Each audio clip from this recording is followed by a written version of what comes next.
Hello friends, तो आज हम देखने वाले एफ ब्लॉक के तत्व, एफ ब्लॉक एलिमेंट्स। ठीक है, देख सकते हो आप, ये होते हैं एफ ब्लॉक के तत्व, lanthanide series and actinide series. ठीक है, और इसमें हम लैंथेनाइड संकुचन और एक्टेनाइड संकुचन भी बहुत आसानी से देखने वाले हैं। ठीक है, तो भाई प्लीज़ वीडियो लास्ट तक देखना, क्योंकि वीडियो बहुत इंपॉर्टेंट होने वाला है। इसमें सब लक्षण देखेंगे इसके कैसे होते हैं। ठीक है, तो वीडियो बहुत इंपॉर्टेंट है। तो चलिए शुरू करते हैं। तो देखो, एफ ब्लॉक के तत्व क्या होते हैं, थ्योरी पढ़ते कह रहा है जिन तत्वों में इलेक्ट्रॉन n-2f ऑर्बिटलों में भरते हैं एफ ब्लॉक के तत्व कहलाते हैं। क्या कहा जा रहा है, n-2f ऑर्बिटलों में भरते हैं, उसे हम क्या कहते हैं, एफ ब्लॉक के तत्व कहते हैं। तो देखो, अभी जब इलेक्ट्रॉनिक विन्यास निकालना दिखाएंगे आपको, तो आपको समझ में आ जाएगा कैसे होता है। ठीक है, तो अभी थ्योरी पढ़ते हैं।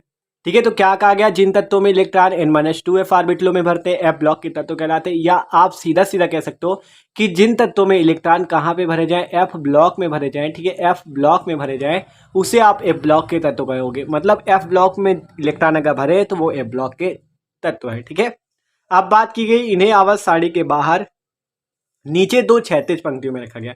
आप अगर आवर्त सारणी में देखोगे तो इन्हें क्या किया गया है, आवर्त सारणी में नीचे दो क्षैतिज पंक्तियों में रखा गया है, जिन्हें लैंथेनाइड सीरीज और एक्टेनाइड सीरीज कहते हैं। क्या कहते हैं, लैंथेनाइड सीरीज और एक्टेनाइड सीरीज कहते हैं। ठीक है, तो ये आपके होते हैं। ठीक है, देख सकते हो 58 से लेके आपका 58 परमाणु क्रमांक से लेकर ये आपकी 71 तक, और 90 से लेकर आपकी ये 103 तक, ये आपके एफ ब्लॉक के तत्व होते हैं। ये आपकी लैंथेनाइड सीरीज होती है, जो आपका 58 से 71 तक परमाणु क्रमांक के तत्व हैं, और 90 से 103 तक के आपके एक्टेनाइड सीरीज होती है। ठीक है, तो ये बात हो गई। क्या कहा गया, जिसमें एफ ब्लॉक में आपके इलेक्ट्रॉन भरे जाते हैं उसे एफ ब्लॉक के तत्व, और इन्हें आवर्त सारणी के बाहर दो नीचे क्षैतिज पंक्तियों में रखा गया है, जिन्हें लैंथेनाइड सीरीज और एक्टेनाइड सीरीज कहते हैं। ठीक है, आप देखते हैं इसके लक्षण। तो देखो, एफ ब्लॉक तत्वों में n-2 कोष के एफ ऑर्बिटलों में इलेक्ट्रॉन भरते हैं।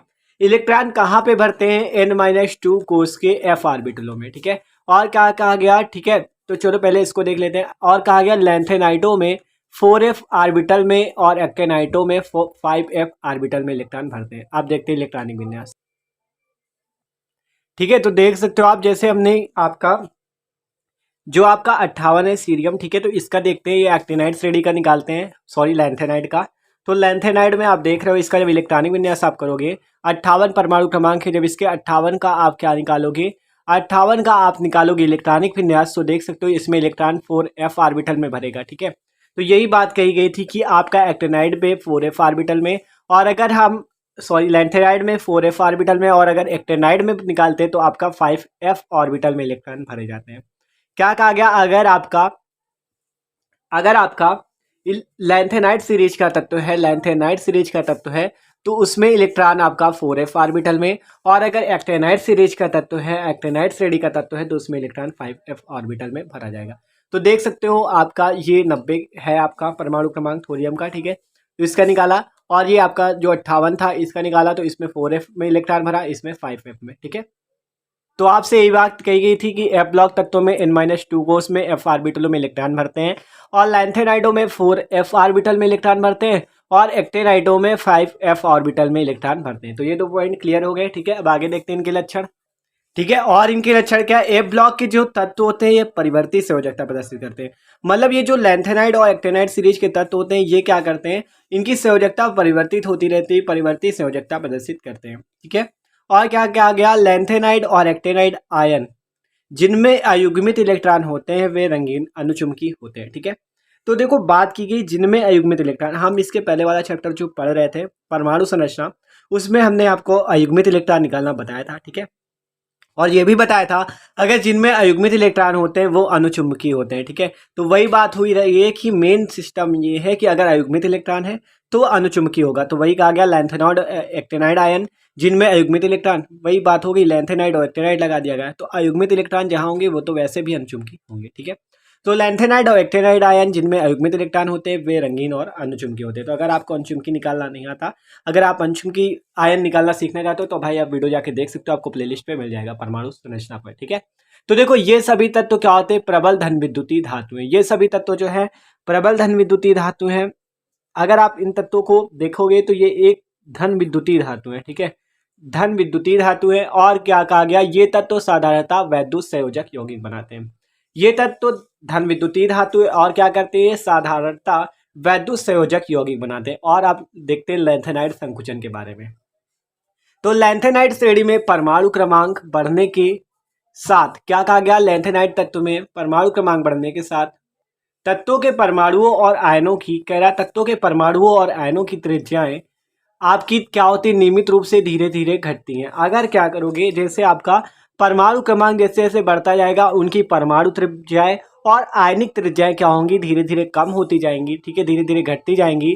और क्या होगा, परमाणु और आयनों की त्रिज्या में क्या हुई, ये जो कमी है इसे लैंथेनाइड संकुचन कहते हैं। क्या बात कही गई, मेन पॉइंट ये है कि जैसे जैसे परमाणु क्रमांक बढ़ता जाएगा, परमाणु क्रमांक जैसे जैसे बढ़ता जाएगा उसकी आयनिक त्रिज्याएं और परमाणु त्रिज्याएं धीरे धीरे घटती जाएंगी। और आयनिक त्रिज्याओं और आपका ये जो आयनिक त्रिज्या है और आपकी जो परमाणु त्रिज्या है इसमें जो कमी आ रही है यही आपकी लैंथेनाइड संकुचन, लैंथेनाइड आपका कॉन्ट्रैक्शन कहलाती है। ठीक है, लैंथेनाइड संकुचन क्या होता है आपको पता चल गया कि जो परमाणु क्रमांक जैसे जैसे बढ़ता जाएगा, परमाणु क्रमांक जैसे जैसे बढ़ता जाएगा तो उसकी आयनिक त्रिज्या और परमाणु त्रिज्याओं में कमी आने लगेगी। इस कमी को ही हम लैंथेनाइड संकुचन कहते हैं। तो यही कहा गया लैंथेनाइड श्रेणी में क्या हुआ, लैंथेनाइड श्रेणी में परमाणु क्रमांक बढ़ने के साथ साथ तत्वों के परमाणुओं और आयनों की त्रिज्या नियमित रूप से धीरे धीरे घटती जाती हैं। ठीक है, परमाणु और आयनों की त्रिज्या में हुई इस कमी को हम क्या कहते हैं, लैंथेनाइड संकुचन, लैंथेनाइड कॉन्ट्रैक्शन कहते हैं। ठीक है, तो अब बात करते हैं एक्टिनाइड संकुचन। तो लैंथेनाइड संकुचन के सदृश, मतलब लैंथेनाइड संकुचन के जैसे एक्टिनाइडों में भी एक्टिनाइड संकुचन होता है। ठीक है, मतलब कहा गया ये जो आपका लैंथेनाइड में संकुचन हुआ था उसी प्रकार एक्टिनाइड में भी होता है। क्यों, क्योंकि जैसे जैसे इसमें भी परमाणु क्रमांक बढ़ता जाएगा इसकी भी परमाणु और आयनिक त्रिज्याएं घटती जाएंगी और परमाणु और आयनिक त्रिज्याओं में जो एक कमी आ रही यही आपकी एक्टिनाइड संकुचन कहलाएगी। तो लैंथेनाइड और एक्टिनाइड संकुचन उसी टाइप से। ठीक है, तो ये बात थी भैया लैंथेनाइड संकुचन और एक्टिनाइड संकुचन की। आप ब्लॉक के तत्व हमने देखे, ठीक है, उनके लक्षण देखे, तो बहुत ज़्यादा आसान था। ठीक है, तो वीडियो भाई अच्छा लगा तो प्लीज़ वीडियो को लाइक जरूर कर दीजिएगा। तो हम इसके पहले एस ब्लॉक के तत्व और पी ब्लॉक डी ब्लॉक सब कुछ देख चुके, तो आपको प्लेलिस्ट में मिल जाएगा। ठीक है, तत्वों का आवर्ती वर्गीकरण जो चैप्टर पढ़ रहे हैं क्लास 11th केमिस्ट्री का। तो okay, thanks for watching this video, मिलते हैं अगले वीडियो पे।